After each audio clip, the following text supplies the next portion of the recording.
Hola, buenas tardes. Bienvenidos y bienvenidas al Museo Regional.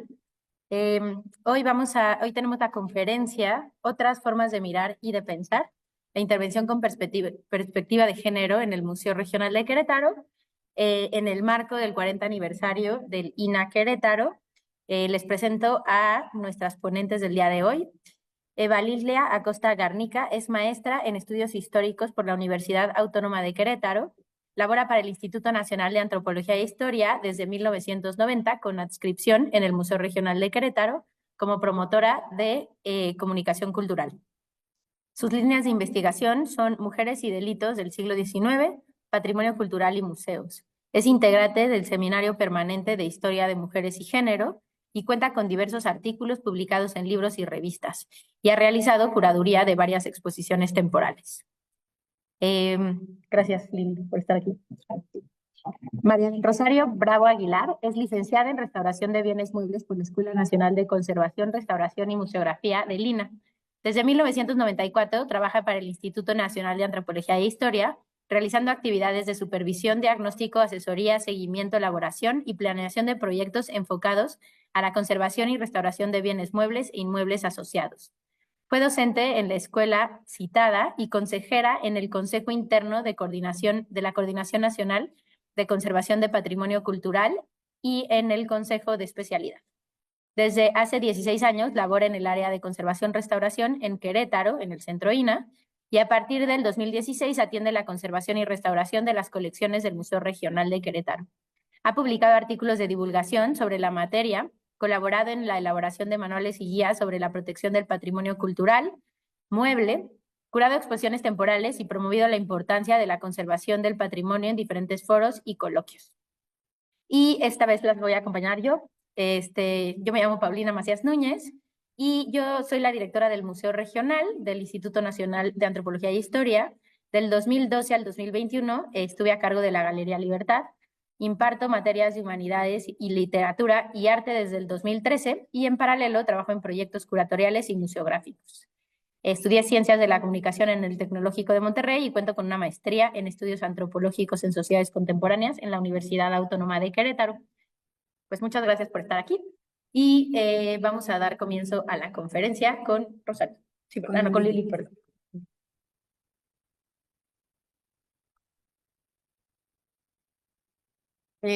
Buenas tardes a quienes están. Perdón. Sí, perdón. Tienes que acercarte. Bien, ahí está. Muy buenas tardes a quienes nos acompañan en este día. Hoy les hablaremos de una de las acciones que hemos realizado en este museo para visibilizar las aportaciones de las mujeres. La plática está dividida en 3 secciones. Les hablaremos de las razones por las que consideramos integrar el proyecto, el marco teórico que sustenta la intervención, la inspiración y la ejecución. Sabemos que las violencias contra las mujeres han permeado en diferentes ámbitos del país y el INA no ha sido la excepción. El 7 de noviembre del 2019 ocurrió el feminicidio de la investigadora del Centro INA Sonora, Raquel Padilla Ramos.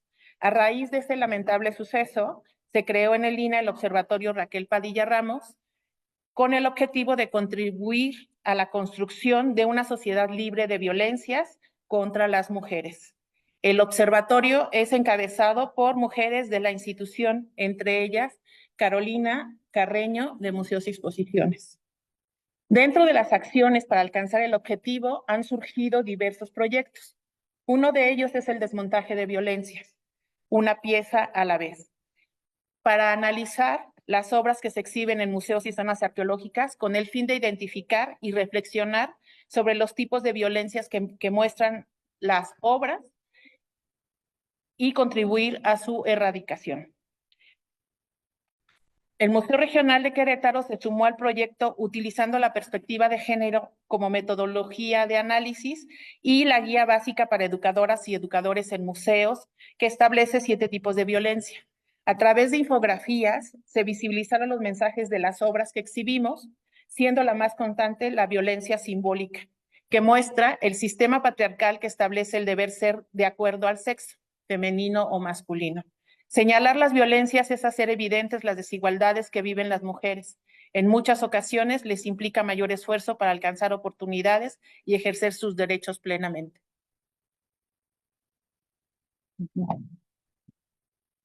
Bueno, para entrar al tema de nuestra intervención, formamos un equipo de mujeres que trabajamos en este museo y utilizamos la perspectiva de género como nuestra principal herramienta para detectar las violencias simbólicas.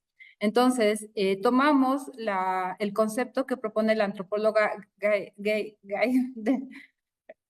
de Rubin y que define el sistema sexo-género como un conjunto de disposiciones por el que una sociedad transforma la sexualidad biológica en productos de la actividad humana y en el cual se satisfacen esas necesidades transformadas.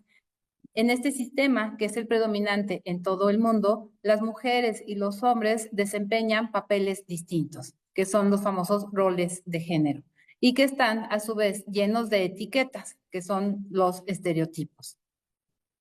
En este sistema, sexo-género, es un conjunto de creencias, valores, costumbres, normas, prácticas, oportunidades y comportamientos sociales diferentes que inciden y regulan la vida de una persona, dependiendo de si es mujer o de si es hombre, y se practica en todos los ámbitos. ¿Esto qué proporciona?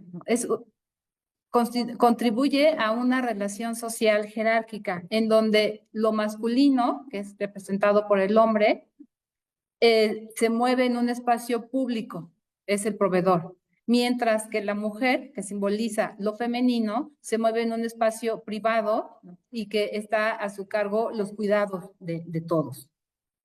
Esto provoca una desigualdad de poder y obviamente hay una subordinación de lo femenino hacia lo masculino. Y esta desigualdad se traduce en acceso a recursos, en el control de esos recursos, en la capacidad de decisión, de oportunidades, de retribuciones y de reconocimiento. Y esto implica que se genera discriminación, violencia e injusticia. ¿En quién? En las mujeres, porque tienen un papel subordinado. Y entonces se traduce en un sistema muy complejo de violencias que se pueden dar una, dos, ¿no? O muchas de las violencias que interactúan entre sí, ¿no? Como la psicológica, emocional, la sexual, la patrimonial, la política, la económica, la física. Y muy sutilmente en nuestro museo representada, ¿no? La violencia simbólica.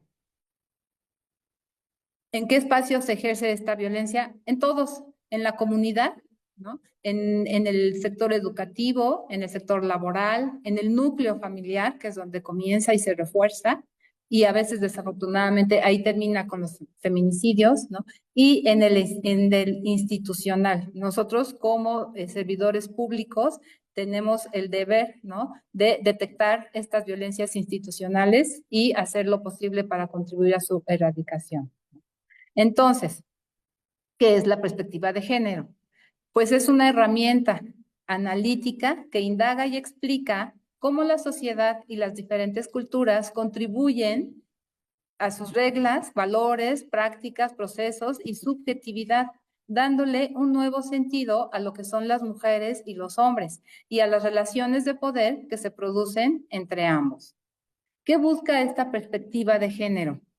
Desnaturalizar las explicaciones sobre las diferencias entre hombres y mujeres basadas en la idealización de aspectos biológicos y en la negación de la influencia social. Comprender los procesos a través de los cuales las diferencias biológicas entre los sexos se convierten en desigualdades sociales. Identificar, ¿no? Las vías y alternativas para modificar esas desigualdades de género y promover una igualdad jurídica entre hombres y mujeres. Entonces, ¿la perspectiva de género es solo para mujeres? Pues no, claro que no, ¿no? Aunque históricamente han sido discriminadas, invisibilizadas y violentadas, es necesario contar con otra mirada que permita tener herramientas que generen condiciones para conseguir una igualdad de género, en donde mujeres y hombres tengan las mismas oportunidades de desarrollo y justicia social. Para ello, ¿no?, es necesario contar con una herramienta que se llama transversalización de la perspectiva de género, que es un principio que debe aplicarse en todos los niveles y que atraviesa todas las políticas, programas y proyectos de las instituciones. Se origina en el supuesto de que para lograr la equidad entre hombres y mujeres es imprescindible modificar las metodologías, los análisis y líneas de acción desde una perspectiva de género y no solo a favor de la mujer. Un ejemplo muy claro de esta transversalización lo tenemos incluso aquí en el instituto, en el INA, en donde las mujeres gozan de un permiso de lactancia para atender a sus hijos, ¿no? Y actualmente se está luchando porque los hombres también puedan tener permisos especiales para atender a los hijos, ¿no? Es una ley a nivel nacional, pero en el INA también se está trabajando al interior para que tengan los mismos derechos. Entonces, este ejemplo me parece como muy claro para entender que no se busca favorecer a la mujer como erróneamente se cree, sino que todos tengamos las mismas oportunidades. Y entonces, ante esta injusticia de desigualdad, ¿no?, la perspectiva de género busca ser un lente a través del cual debemos realizar nuestro trabajo cotidiano para detectar los factores de desigualdad entre los diferentes ámbitos de desarrollo. Es una herramienta de análisis que permite identificar la diferencia entre mujeres y hombres y cómo esto se traduce en desigualdades. Visibiliza la condición para mejorar la posición de las mujeres con respecto a los hombres y planea acciones para modificar las estructuras que mantienen esa desigualdad. A diferencia del feminismo. El feminismo es una posición activista, es una denuncia de la subordinación, es una posición académica, epistemológica, que estudia para conocer y comprender las causas de esa subordinación. Incluye muchas disciplinas para estos estudios. También es una posición política. En lo personal, es una vocación transformadora de las relaciones sociales, interpersonales. En lo público, también es una vocación transformadora de las instituciones sociales y relaciones sociales e interpersonales juntas para hacer instituciones justas. Por último, también usamos la herramienta del lenguaje, ¿no? El lenguaje es el elemento que más influye en la formación del pensamiento de una sociedad. Mientras nuestra habla cotidiana siga invisibilizando a las mujeres, no conseguiremos conformar una sociedad igualitaria. La ocultación y omisión de las mujeres en el lenguaje representa una de las formas más comunes de discriminación, sexismo y violencia de género. ¿Esto qué significa? Pues es una violación a los derechos humanos de las mujeres, legitima las desigualdades y además promueve y mantiene estereotipos de género. Bueno, pues entonces, basados en estas herramientas que nos ofrece la perspectiva de género, es que comenzamos a pensar en los museos y en sus definiciones, como para preguntarnos de qué manera se podría influir usando estas herramientas en nuestro propio espacio, ¿no? Entonces, bueno, partamos un poco de la definición que tiene el ICOM de los museos. Es una institución permanente, sin ánimo de lucro, al servicio de la sociedad que investiga, colecciona, conserva, interpreta y expone el patrimonio material e inmaterial. Esta definición es la última versión que se hizo del ICOM en el 2022. Y bueno, habla de espacios abiertos al público, accesibles e inclusivos, y promueve la idea de que los museos fomentan la diversidad y la sostenibilidad. Bueno, en este sentido es que esta definición nos invitaba definitivamente a hacer una propuesta que integrara en lenguaje, en metodología, la perspectiva de género, ¿no? Y por otro lado, hay un teórico que nos interesa revisar porque tiene una perspectiva sobre los museos que es interesante, que se llama Didi Uberman. Él entiende que el museo, como una institución encargada de organizar exposiciones, es un aparato del Estado, ¿no?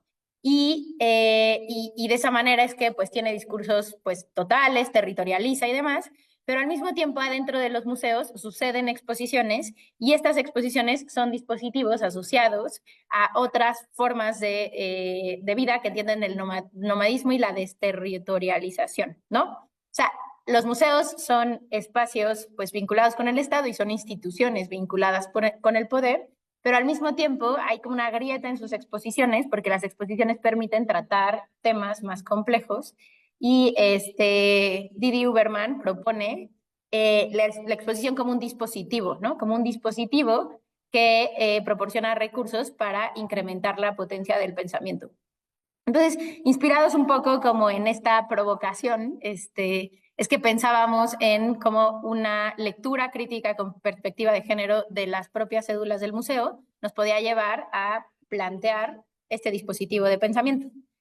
Y también en ese sentido, organizamos en el Museo Regional nuestras actividades en 4 rubros, ¿no? Y también inspirados en Uberman.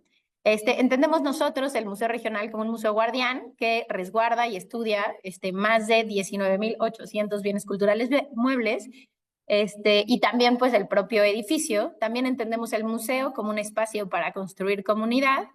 El museo también lo entendemos como un foro, como un espacio en donde se pueden dar conversaciones como estas, pero tenemos organizadas también nuestras actividades en un cuarto eje, que entendemos al museo como un dispositivo, es decir, un espacio en donde podemos contar historias diversas, representar múltiples identidades y proporcionar recursos que incrementen la potencia del pensamiento, ¿no? Entonces, en estos 4 ejes también hacía sentido plantear un proyecto que se hiciera preguntas y que considerara la perspectiva de género. Y bueno, tenemos aquí una pequeña línea de tiempo de cómo a partir de este paraguas que nos explica Lili, que ha tenido lugar en la institución a partir de la creación del Observatorio Raquel Padilla, cómo en el museo hemos ido integrando estas políticas, ¿no? Se crea el observatorio, se hace la laboratoria de mujeres y en el 2020 el Museo Regional empieza a participar en la propuesta Lactar en Libertad, ¿no? Y entonces a través de un grupo que promueve la lactancia aquí en Querétaro se hicieron una serie de actividades, reuniones mensuales y una tetada. Eso sucedió en el 2020, a la par de una conferencia que dio la doctora Oliva Solís que tenía que ver con la representación de las figuras femeninas en las piezas del propio museo. Después, en el 2021, también se llevó a cabo un proyecto que se llama Desmontaje de Violencias, una pieza a la vez, en donde se hizo una lectura crítica de las piezas del museo que publicábamos en las redes sociales. Y esto también, como parte del Observatorio Raquel Padilla, se lanzó el proyecto de Museos Naranjas y Museos Morados en el INAH a nivel nacional, que promueven la visibilización de las mujeres en el trabajo del INAH y en los espacios del INAH y también la eliminación de la violencia. Entonces fue en este esquema institucional que en el 2022 comenzamos a trabajar en nuestro proyecto y nuestro grupo, que terminamos denominando Mujeres que leen en Conectivo. Hicimos, Lili les platicará más de cómo sucedió, pero bueno, hicimos una convocatoria abierta al personal del museo para leer de manera crítica pues nuestras cédulas, y esto lo hicimos durante el 2022, entre julio y noviembre. Y de este grupo y estas lecturas y estas discusiones es que terminó sucediendo la intervención. Y la intervención con perspectiva de género sucedió en el 2023. A la par también tuvimos otra conferencia de la doctora Oliva Solís que hablaba de transversalidad, género y violencia. Y entonces, bueno, aquí está la diferencia de este proyecto institucional que tiene el INAH de Museos Violeta, que los Museos Violeta visibilizan a las mujeres y sus aportaciones para reconocerlas en diferentes ámbitos, y los Museos Naranjas buscan dialogar y ensayar propuestas que garanticen el acceso a las mujeres de una vida sin violencia. Entonces, como en estos 2 marcos institucionales es que se encuadra nuestro proyecto.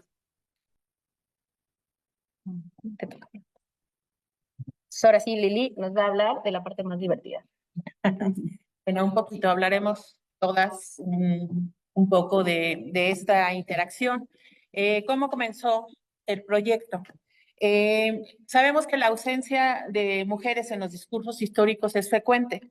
Los proyectos que impulsan mostrar al sector femenino dentro de las instituciones museales requieren un equipo de trabajo informado y comprometido para generar procesos de cambio. El trabajo se había realizado en solitario. Por ello, se lanzó una convocatoria, como ya lo dijo Paulina, a las trabajadoras del museo para realizar una relectura de los discursos de nuestras salas permanentes. A esta invitación se integraron 10 compañeras de diferentes áreas de trabajo. Establecimos un cronograma y en el que además de releer las cédulas de las salas para observar la presencia o ausencia de las mujeres, realizamos lecturas teóricas sobre la perspectiva de género, entre otros documentos. De esta manera pusimos en marcha el proyecto. Las sesiones de trabajo se convirtieron en un espacio de confianza, de lectura colectiva, de debate y reflexión. Detectamos las prácticas que perpetúan el deber ser femenino y buscamos visibilizar a las mujeres en la historia, lo que resultó en esta intervención temporal en nuestras salas permanentes. Bueno, No puede ser. sí. ¿Quieres que ponga, tú dices los objetivos? Sí. Ok. Bueno, los objetivos de nuestro trabajo, ¿sí te escuchas? Aquí es donde lo exacto. Eran dialogar con los discursos y colecciones de nuestro museo y mirar de una forma diferente nuestra colección.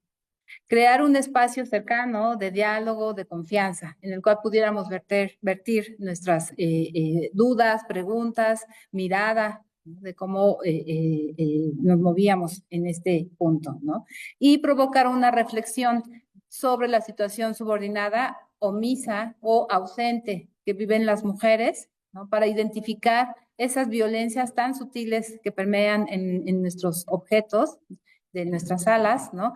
Y proporcionar alternativas para romper con estas situaciones y realmente lograr contribuir a un cambio, ¿no? Y el cambio, al inicio lo pensamos incluso en casa, ¿no? Entre nosotras mismas y después permear hacia afuera. El objetivo empezó en casa, ¿no? Y bueno, y también hablar en voz alta sobre la dificultad de reconocer estas violencias, ¿no? Que este fue un punto muy interesante que nosotras encontramos en el camino, que son tan sutiles y están tan permeadas y tan profundamente enraizadas que a veces incluso a nosotras mismas nos costaba trabajo reconocer estas violencias, sobre todo las simbólicas. La inspiración. Entonces, bueno, o sea, cuando ya fue claro que queríamos hacer una intervención, porque primero eso, nos juntábamos a leer, teníamos como este espacio de confianza, que también era un espacio de convivencia, porque de pronto en instituciones como un museo, pues todos tenemos alguna cosa muy específica que hacer, ¿no? O sea, como el área de custodia, el área de investigación, el área de restauración, y tenemos muy poquito espacio de convivencia. Entonces, este espacio de lectura y de conversación también permitía un poco el diálogo y el contacto y la confianza. Y entonces luego, en esos diálogos fue claro que queríamos hacer una intervención en las salas permanentes del museo, pero bueno, pues las salas permanentes del museo son las salas permanentes del museo, ¿no? Pues tiene un discurso cuidado, tiene unos materiales increíbles, y nos interesaba mucho tener una inspiración pues muy bien pensada. Y hay un colectivo de mujeres que trabajan en el Museo Universitario de Arte Contemporáneo de la UNAM, que tienen un proyecto que se llama Las Brillantinas. Y también dialogan con la propia colección del museo y justo desde ellas me parece que usan más el feminismo que la perspectiva de género, proponen discursos, ¿no? Entonces, ahí había una inspiración no solo con lo que hacían, sino también la manera en la que hacían. Por ejemplo, aquí donde dice escribir desde el encierro, era un libro que hicieron en talleres colectivos durante la pandemia, que tú podías descargar, imprimir y hacer en tu casa, ¿no? Entonces había como un juego también con los materiales que nos interesaba y con la estética. También la obra de la artista feminista mexicana Mónica Mayer, que desde los 70 estaba haciendo obra contemporánea y que nos parecía muy interesante porque era obra confrontadora que siempre estaba en el espacio público y cuyos materiales no siempre son materiales como de mucho peso, de muy caros, muy lujosos, ¿no? Al revés, son materiales súper cotidianos, o sea, su pieza más conocida es un tendedero que luego se ha extendido a una práctica común, ¿no? Pero lo que ella ponía era como esas estructuras frágiles de madera pinzas para colgar la ropa y hojitas, ¿no? Entonces, también nos parecía inspirador que se pudiera intervenir el museo sin gran eh, peso como de los materiales. Otra obra que nos inspiró mucho y que nos interesa mucho es la obra de Cecilia Vicuña, que es una artista contemporánea chilena y tiene una serie que se llama Palabra Armas, en donde juega un poco también con papel, con recortes, ¿no? O sea, con materiales más bien poco protagónicos o poco caros, con el lenguaje, ¿no? Y entonces, pues tiene estas piezas como palabra arma o arma arte, ¿no? Arma, arte, ármate. Entonces, nos interesaba también la capa, por ejemplo, de los materiales, pero también la capa del lenguaje. Y otra gran inspiración es un poema de Rosario Castellanos, que se llama Meditación en el umbral, en donde Rosario Castellanos pues tiene esta especie como de reflexión y se está preguntando si hay otro modo de ser distinto a todas estas formas femeninas que están pues llevadas a la historia a través de literatura, ¿no? O sea, se pregunta si hay otro modo de ser mujer distinta a Madame Bovary o a Ana de Tolstoy o a Teresa de Ávila o a Sor Juana, ¿no? Y concluye de manera muy provocadora que se pregunta si hay otro modo de ser humano y libre, ¿no? Entonces, esta era una inspiración no solo en términos de tono y poética, sino terminó también siendo una inspiración para el propio nombre del proyecto.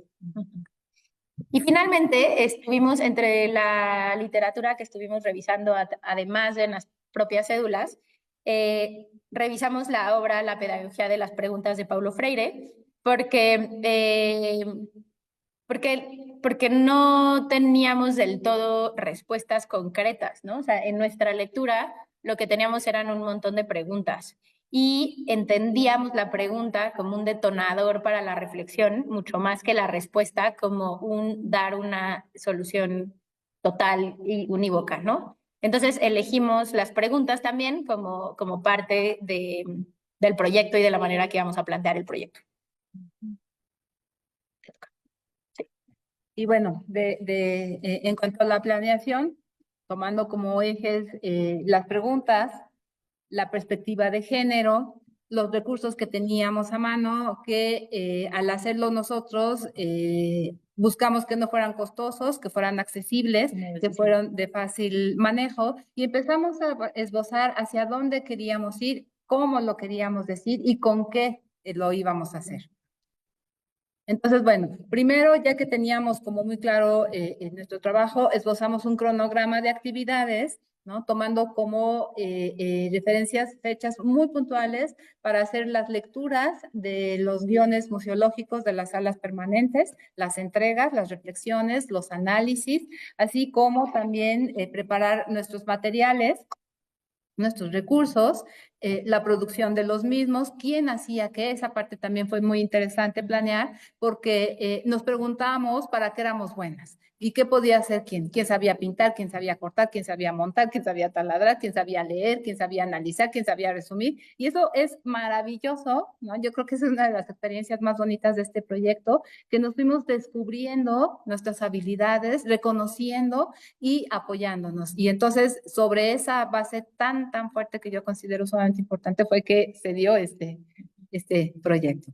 Y bueno, respecto a nuestros recursos materiales, escogimos el cartón porque es accesible, porque es económico, porque es maleable, porque lo podemos transformar como nosotros queríamos. Empezamos a buscar diseños de cómo hacerlo parar sin que se nos cayera, cómo ensamblarlos, qué íbamos a poner sobre ellos, ¿no? Tiene un color bastante neutral que además resaltaba nuestros colores elegidos que son, obviamente ya lo notaron, ¿no? El morado y el naranja, ¿no? En alusión a los museos morados y naranjas de Lina, a buscar nuestros materiales, tules, cintas, adhesivos, pintura, atriles, maderas, y también dimos una chequeada a otros museos, cómo ellos resolvían sus museologías en siluetas o cosas así para que fueran como nuestra fuente de inspiración.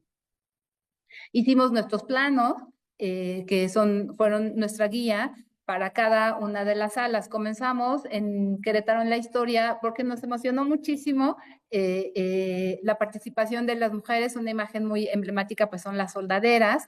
Y si ustedes han visitado esta sala, no sé si recuerdan que atrás de la tribuna hay una gran fotografía de hombres, ¿no? Son los periodistas que vinieron en 1917 a cubrir la noticia de la promulgación de la Constitución y en un descanso fueron a tomar su lunch y entonces están ahí como en las vías del tren tomando su lunch con sus canastas. Y entonces nosotros pusimos enfrente a las mujeres, porque las mujeres jugaron un papel sumamente importante durante la revolución y no estaban ahí. Entonces las pusimos deliberadamente frente a estos señores periodistas. Y bueno, cada sala se fue conformando, era nuestra brújula, sabíamos ya qué queríamos hacer, ¿no? Entonces usamos desde figuras en tercera dimensión, que pintamos en morado y que pusimos a colación en la maqueta del convento franciscano, ¿no? Hicimos dibujos, hicimos impresiones, pedimos obra prestada, esto fue muy importante. Hay una obra maravillosa, ahorita la vamos a ver más en grande, de las monjas jugando voleibol, ¿no? Para desmitificar un poco esta imagen de virgen y mártir hasta la muerte, pues no, también son seres humanos, ¿no? Que tienen momentos de esparcimiento y que debemos reconocer que así somos.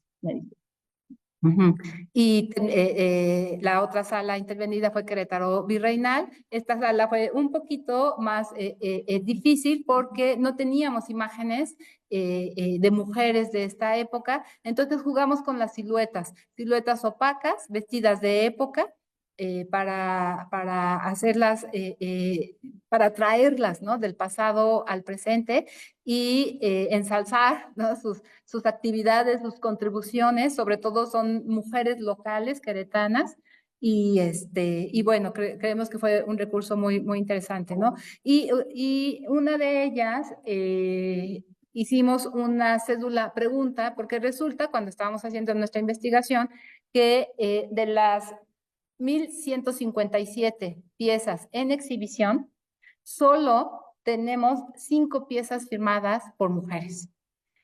Una de ellas es la de Esmeralda Torres, pero que hizo en colaboración con el pintor Jordi Boldó, que es la que está aquí en Querétaro Virreinal. Ojalá que tengan tiempo de ir a verla. Y las otras 4 piezas son de Rosario Lozada y las tenemos aquí precisamente en el auditorio. Entonces es abismal la diferencia, ¿no? Que hay entre hombres y mujeres y la producción artística. Y terminamos en la sala Querétaro Prehispánico. Esta sala también ofrecía muchos retos porque la colección está, entre la colección y el espectador hay un vidrio, ¿no? Entonces, bueno, aquí a Paulina se le ocurrió hacer estos círculos para llamar la atención y entonces hablar sobre la contribución de las mujeres en el mundo prehispánico. También esta es una de las pinturas que también nos prestaron, ¿no? Juventud Jonás. Y entonces con estas llamadas, pues hacíamos visible la actividad femenina. La ejecución. Esa te va a tener. ¿Lista? Ya vas.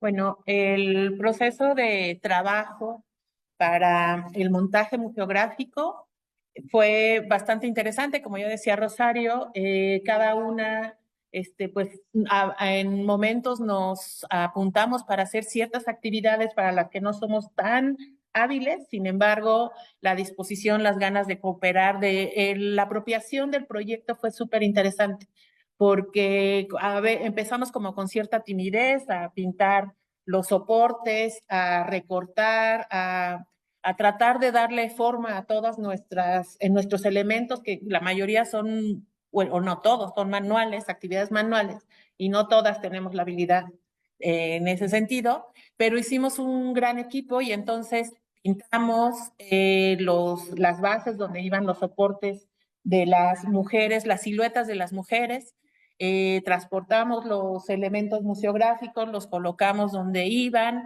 recortamos, tuvimos un taller súper interesante de collage para, nos dieron el taller, nos explicaron cuál es el sentido del collage, que es súper interesante porque de repente creemos que es pues amontonar una serie de recortes y ya queda. Entonces, entender el sentido de esta composición que elaboramos, donde pusimos a las mujeres de la historia del Museo Regional que han contribuido a la permanencia con su presencia y que en la última sala de siglo XX que tenemos en el museo, donde están los fundadores o los directores más importantes que ha tenido nuestro museo, pues no aparece ninguna mujer. Y entonces quisimos darles un breve homenaje a las que ya están jubiladas, algunas que están difuntas, principalmente para reconocer las aportaciones que han hecho a lo largo de más de 80 años que tiene nuestra institución. Esa composición fue un trabajo muy interesante, muy divertido y descubrimos justamente la creatividad de todas, cómo fuimos acomodando cada una de las fotografías sobre recortes que teníamos. Quedó súper bonita, ahorita la tenemos fuera de circulación porque hay que arreglarle un poquito detalles, pero la intención es que sigan visibles estas compañeras protectoras del patrimonio que hacen posible, que hicieron posible que nuestro museo esté presente, que esté vigente. Y bueno, hay otras actividades que también se realizaron que nos va a platicar Paulina. Bueno, y entonces todo este proceso que implicó pues planear y luego ejecutar, implicó que organizáramos o pensáramos las intervenciones en varios niveles, ¿no? Uno de los niveles de intervención que decidimos hacer fue la intervención textual. ¿Y qué hicimos con eso? Pues nuestras cédulas no están escritas con lenguaje inclusivo.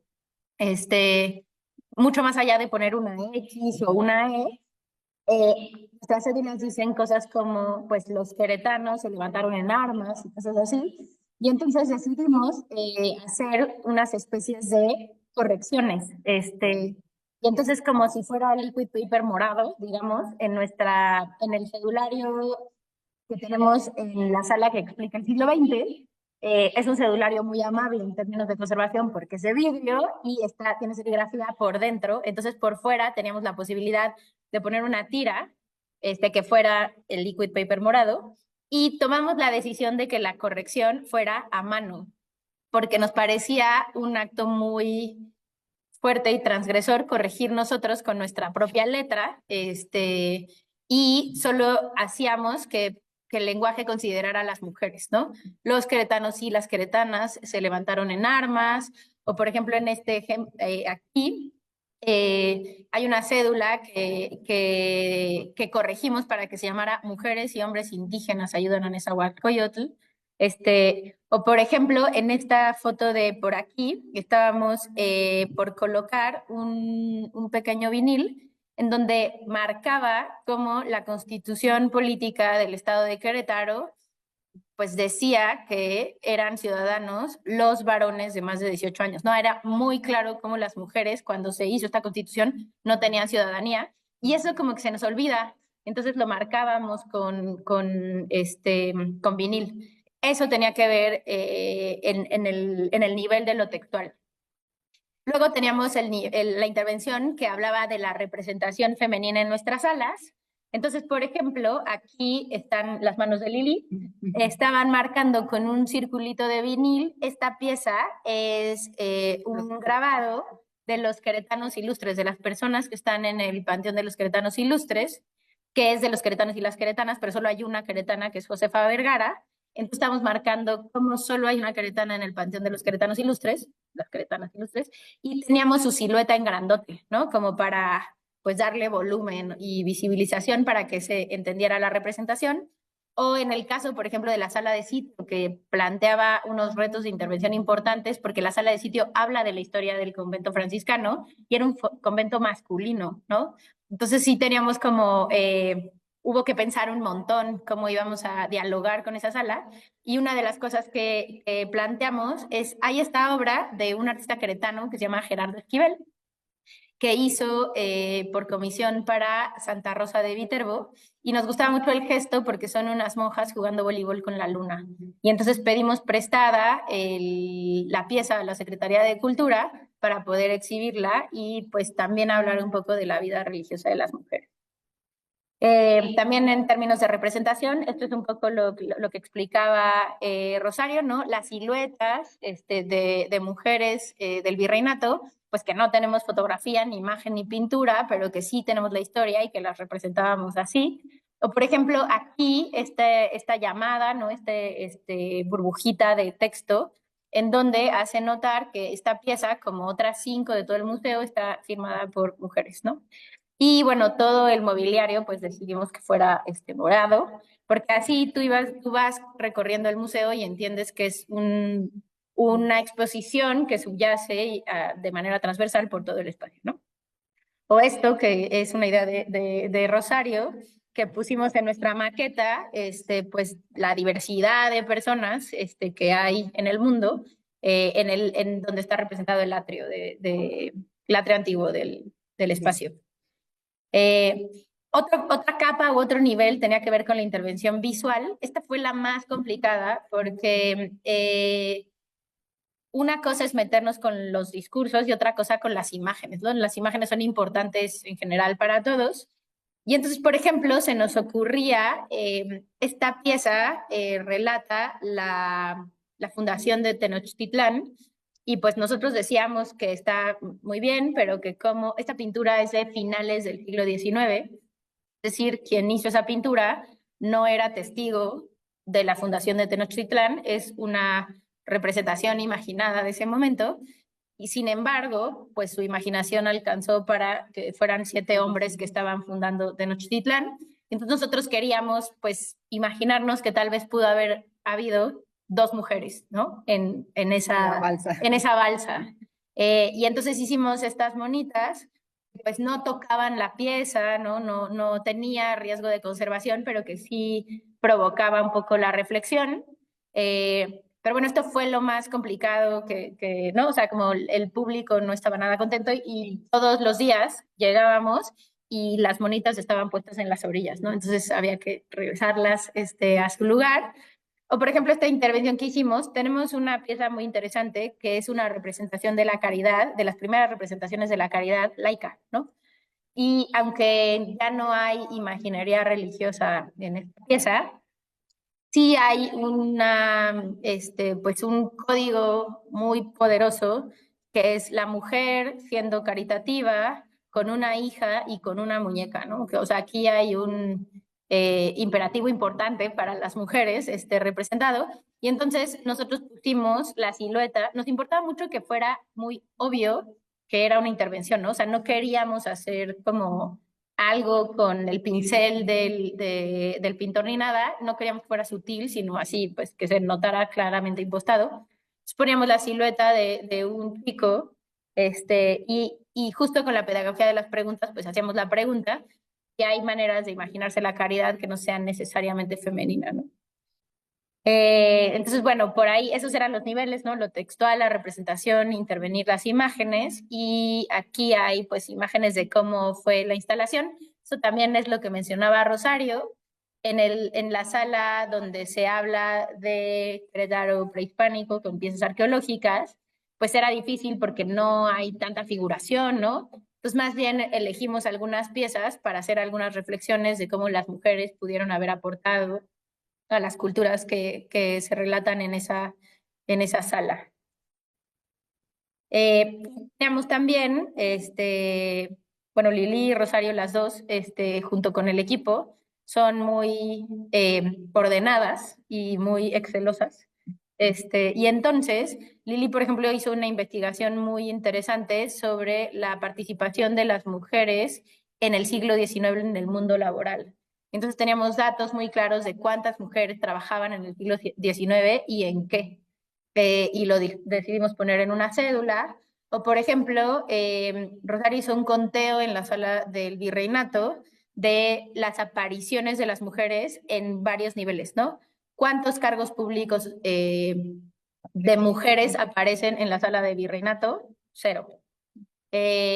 cuántas órdenes religiosas, cuántas representaciones de mujeres, ¿no? Y entonces aquí hay gráficas de pastel que dejan ver pues un poco la presencia escasa de las mujeres en general en el museo, ¿no? Y ¿te toca? No, voy bien. Y bueno, y el asunto de las preguntas, ¿no? No, como en este sentido no tenemos respuestas totales, ¿no? O sea, entendemos que es muy difícil saber en una pieza arqueológica si fue hecha por un hombre o una mujer y tampoco sabemos si importa, ¿no?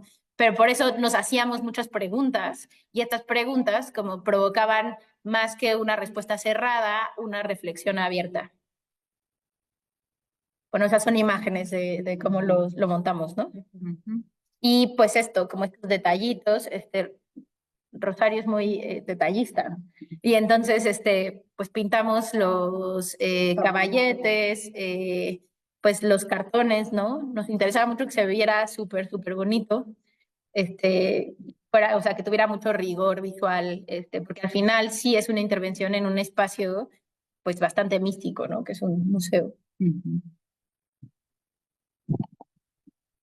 Y bueno, aquí también es esta la imagen de la que hablaba Rosario, ¿no? Que aquí está la imagen de los periodistas, que también es interesante porque ya en el gesto museográfico de poner a los periodistas y no a los constituyentes, había una vuelta de tuerca, ¿no? Pero nosotros decidimos como darle otra vuelta a esa misma tuerca y pensar que también pues había que poner a las mujeres, ¿no? Exactamente, exacto. Y bueno, algo también muy interesante de estas representaciones es que manejamos en los textos dos formas de diálogo. El primero habla el personaje, o sea, hablan las mujeres, les dimos voz, o si no se las dimos, les permitimos, ¿no? Tener esa voz y hablaban en primera persona.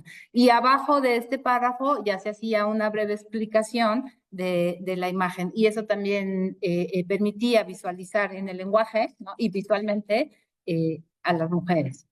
Y bueno, y también como ñoñas que somos, pues también hicimos una reflexión sobre nuestro trabajo y la verdad es que no todo salió perfecto, ¿no? Nuestro primer problema fue la resistencia de materiales, son materiales pues un poco frágiles, muy moldeables. De repente encontrábamos algunos cartones dañados que nosotros inferimos que alguien por ahí como que no estaba muy de acuerdo con la intervención y los pateaban o los movían, o pudo también haber sido un accidente, ¿no? Pero bueno. Probable. También encontramos resistencia en la propia casa, ¿no?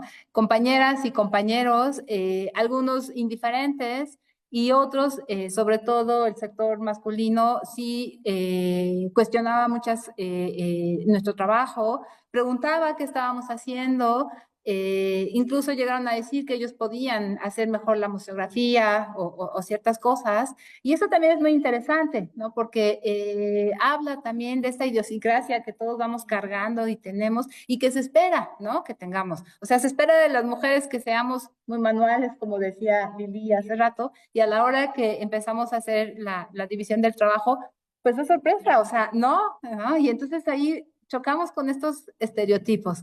Pero bueno, la verdad es que sí se hizo un buen trabajo manual, ¿no? También hubo resistencia en los comentarios en redes sociales, ¿no? Se subían periódicamente imágenes de nuestro trabajo y en Instagram y en Facebook, ¿no? Tuvimos un total de 17,752 visualizaciones, de las cuales el 4,8% se comentó. Pero los comentarios yo creo que iban mitad y mitad a favor y mitad en contra, ¿no? Y había incluso quien lo cuestionaba qué estábamos haciendo con las piezas, ¿no? En este sentido místico, las piezas, o sea, ¿cómo se atreven? ¿No? O lo más fácil, hagan una exposición aparte, ¿no? Pero no frente a las piezas. Y eso también es muy interesante porque nos hace ver que los museos, bueno, no sé si nos hace ver, yo más bien me preguntaría, ¿no? Si los museos son tan sacralizados, ¿no? Como la iglesia, como los templos, en donde todo está dado y nosotros debemos ser esponjitas para absorber, ¿no? ¿Es esa la misión de los museos? ¿Es eso lo que queremos, ¿no? Si estamos creyendo o proponiendo que sean espacios abiertos, ¿no? Para el pensamiento, un detonador para preguntarnos muchas cosas. Entonces, bueno, pues ahí se los dejamos, ¿no? La reacción de los visitantes que venían, ¿no? Las partes más molestas justamente eran las piezas que estaban enfrente, ¿no? Y entonces la gente decía, ¿por qué no lo hacen en otro lado? ¿O por qué enfrente? No puedo ver la pieza, ¿no? Cuando las piezas están ahí, y la verdad es que sí se podían ver porque manejamos estos tules morados que sí hacía visible la pieza, ¿no? Yo creo que más bien la cuestión era las preguntas, ¿no? En esta forma tan pues arbitraria de poner las piezas, las preguntas frente a las piezas, ¿no? También tuvimos cierta dificultad en la colaboración, en los tiempos de discusión y demás, porque como ya se explicó, pues lo hicimos dentro de nuestras actividades cotidianas del museo y entonces había que empatar tiempos, espacios y demás, ¿no? Pero bueno, yo creo que sí salió bien. Y el síndrome de la exposición inaugurada, ¿no? O sea, todo el mundo espera un gran acto, un corte del listón, una explicación y demás, y no se trataba de eso, ¿no? La verdad es que lo estábamos justamente proponiendo todo al revés, ¿no? Y bueno, y también una vez que la pusimos, no sé, luego cuesta trabajo arreglarla, ¿no? Nuestros materiales no estaban pensados para que duren para siempre y entonces así como, "Oh, Rosario, ya se dobló tal cosa, hay que irla a quitar o, ¿no? Restaurar". Incluso hasta modificar, tuvimos que hacer también modificaciones. Exactamente. En el Inter. Sí, por ejemplo, esta, o sea, como la intervención de las monitas funcionó muy bien, pero esta funcionó muy mal desde el principio y la terminamos quitando, ¿no? Entonces, pues también, pues le fuimos un poco aprendiendo. Y bueno, estos son los nombres de todas las personas que participamos. Los voy a leer. Bueno, era yo, Paulina Macías Núñez, Eva Lilia Costa Garnica, Rosario Bravo Aguilar, Cintia Hernández Muñoz, Lucy Calderón, Gabriela Martínez Granados, que está por aquí, Valeria Hernández, Concepción Hernández, Elizabeth Ramírez, Carmen Sánchez, y las fotos que usamos en esta presentación son de Adrián Colchado, que también está aquí, de Rosario Bravo, de Cintia Hernández Muñoz, de Edith Matsumoto Pérez y algunas también por ahí hay de Liz. Y bueno, también lo siguiente es que pues ya lo hicimos, esto sucedió entre el 2022 y 2023. Creo que este es el año de presumirlo, ¿no? Como de entender un poco qué hicimos y siempre nos queda la pregunta de qué sigue. Entonces, bueno, ¿qué sigue? No le hemos podido responder. Sigue en el aire, seguimos planeando cosas, teniendo ideas. Es un detonador que queremos hacer por lo menos cada año, ¿no?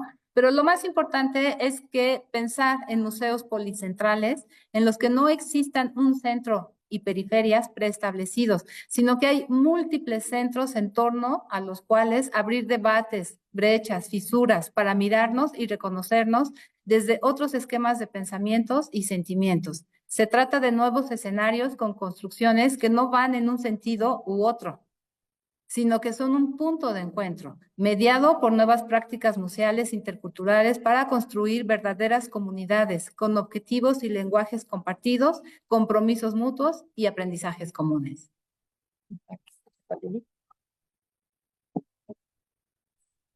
Y bueno, dentro de estos proyectos de perspectiva de género, este es el que hemos hecho en colectivo, donde nos hemos sumado a reflexionar, a repensar, a releer y proponer de manera en gran escala, se puede decir, o con más tiempo. Sin embargo, la perspectiva de género ha ido permeando en actividades que hemos hecho de forma constante, como el 8M, donde hemos tenido algunas intervenciones. Este año subimos unas cápsulas de las protectoras del patrimonio, que es un proyecto que estamos trabajando y que se va nutriendo de alguna manera. Es un proceso de largo aliento porque nos tenemos que apropiar, nos tenemos que sumar y de repente las actividades y todo nos evitan o no nos permiten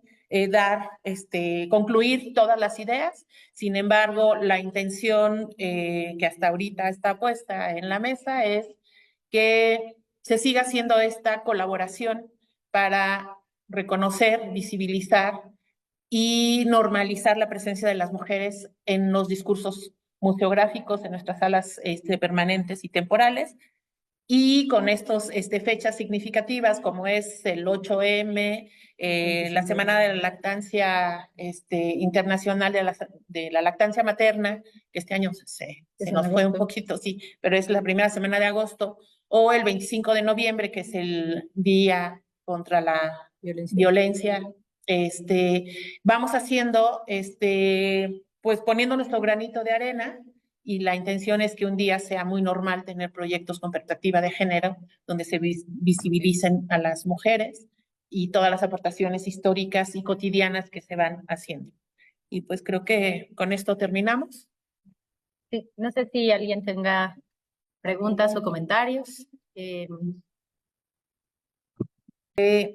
Con relación a tu pregunta, si somos solo el Museo Regional de Querétaro el que ha hecho este tipo de intervenciones, no, hay una serie de museos a nivel nacional. Ahorita no me acuerdo de todos, son poquitos, no son tantos, pero el Virreinato, la Zona Arqueológica de Xochicalco o el Museo del Carmen ha hecho intervenciones, algunas exposiciones temporales. Xochicalco tiene su discurso con perspectiva de género.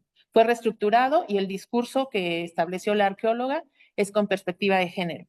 Hay una exposición que se montó en línea en el 2021, justo se llama, el patriarcado lo tenemos que desmontar o algo así, ahorita, y es súper interesante y es la colaboración de todos los museos que están en este observatorio Raquel Padilla, trabajando con este lente violeta y los lentes naranjas para visibilizar a las mujeres. A mí cuando decían es que desde la época prehispánica me parecía un poco complejo, sin embargo está.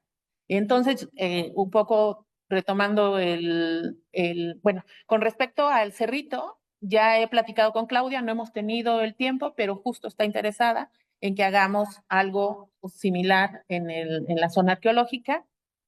Y con respecto a las fuentes, me parece que es cuestión de querer mirar a las mujeres. O sea, sí están, sí hay, y hay, por ejemplo, yo que he trabajado los expedientes judiciales, muchísimas. Y entonces ahí sacas a qué se dedican, o sea, como en la vida cotidiana te van dando cuenta de ciertos elementos y está la presencia de las mujeres. Entonces yo creo que trabajar a las mujeres en la historia es cuestión de querer verlas, porque aparecen por todos lados. Solo hay que ir entresacando la información. Bueno, también sobre la pregunta de la presencia de los compañeros, en este caso la museografía la hicimos nosotras. Así lo decidimos para este proyecto porque era la primera vez que íbamos a hacer una intervención. Era también importante tener un espacio de conversación y diálogo que nos hiciera sentir seguras, porque además de leer las cédulas y plantear la intervención y tomarle el taller de collage, pues también tuvimos conversaciones y a veces se ponían más personales, ¿no? O más, pues porque el tema atraviesa un montón de cosas, ¿no? Entonces, esta vez decidimos hacerlo así. Adrián nos acompañó en hacer las fotos, en la difusión, él participó, por ejemplo, y todo el tiempo nos estamos planteando cómo integrar a nuestros compañeros en las conferencias que dio la doctora Oli Solís. Y de hecho, antes de que hiciéramos la intervención, tuvimos una conversación en donde invitamos a todo el personal del museo, solo que no está fácil, no siempre vienen, ¿no? No es un tema tan cómodo, exactamente, que tratar. Entonces, poco a poco, y sí nos lo preguntamos, ¿no? O sea, como en un principio estábamos seguras que el siguiente paso tenía que ver con talleres de nuevas masculinidades, ¿no? O sea, como por ahí hay un camino que de pronto no terminamos de recorrer porque o sea, nos quedaba claro en las conversaciones que estos talleres de nuevas masculinidades necesitábamos que fuera impartido por un hombre, porque si nosotras les impartimos un taller de nuevas masculinidades a los compañeros que a lo mejor no están tan cómodos con la intervención, pues sí va a ser complicado, ¿no? Entonces sí, por supuesto, o sea, ahí hay una brecha que hay que recorrer, que todavía es una de esas preguntas de qué sigue. No sabemos del todo cómo transitar, pero sí lo tenemos, pues, por ahí. A la segunda pregunta y tercera pregunta. Y respecto al comentario, ¿no? Tú como historiador que empiezas hablando en masculino, eh, es normal porque así fuiste educado, ¿no? En casa, en la escuela, en el mundo laboral, en el mundo total, ¿no?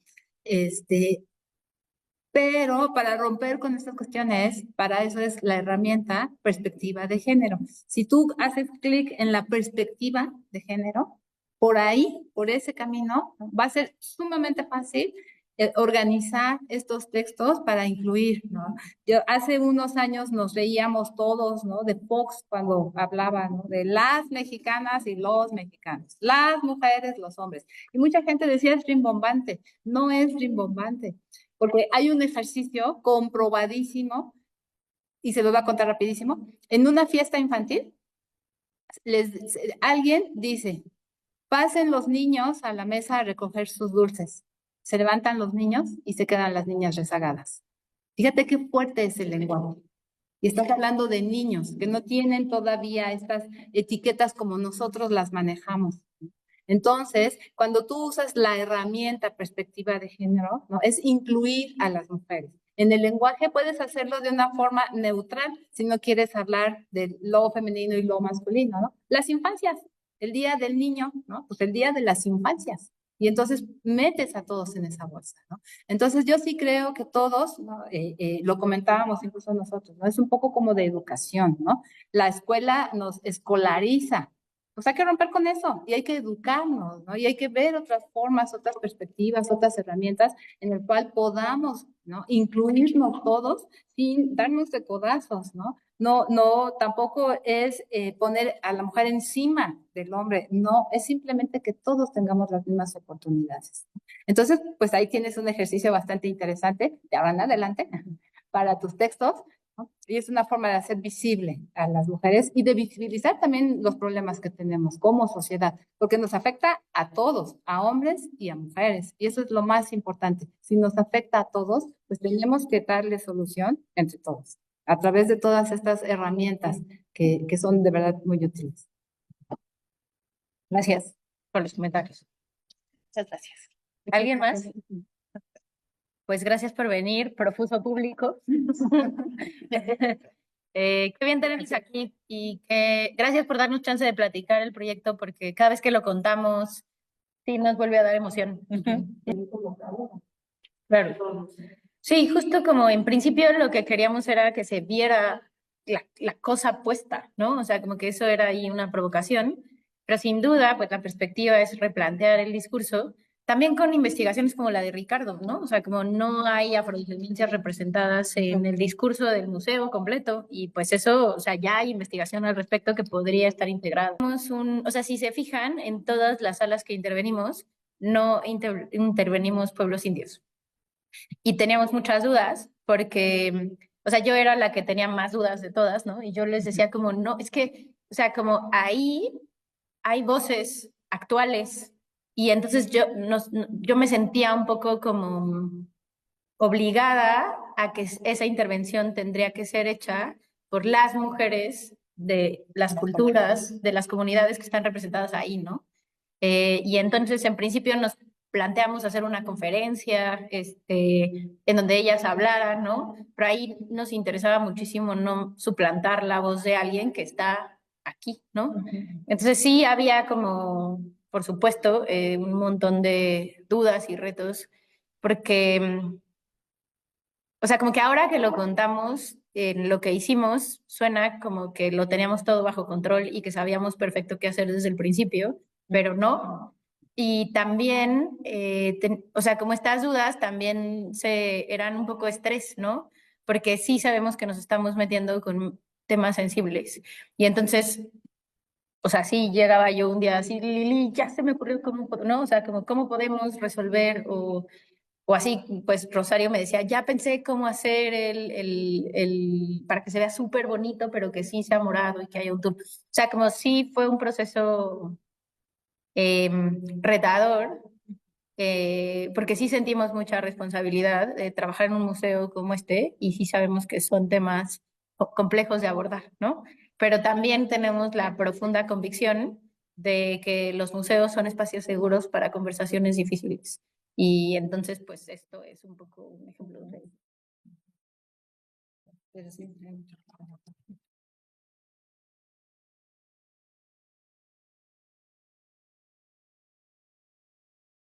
Gobierno de México. Segundo piso de la Cuarta Transformación.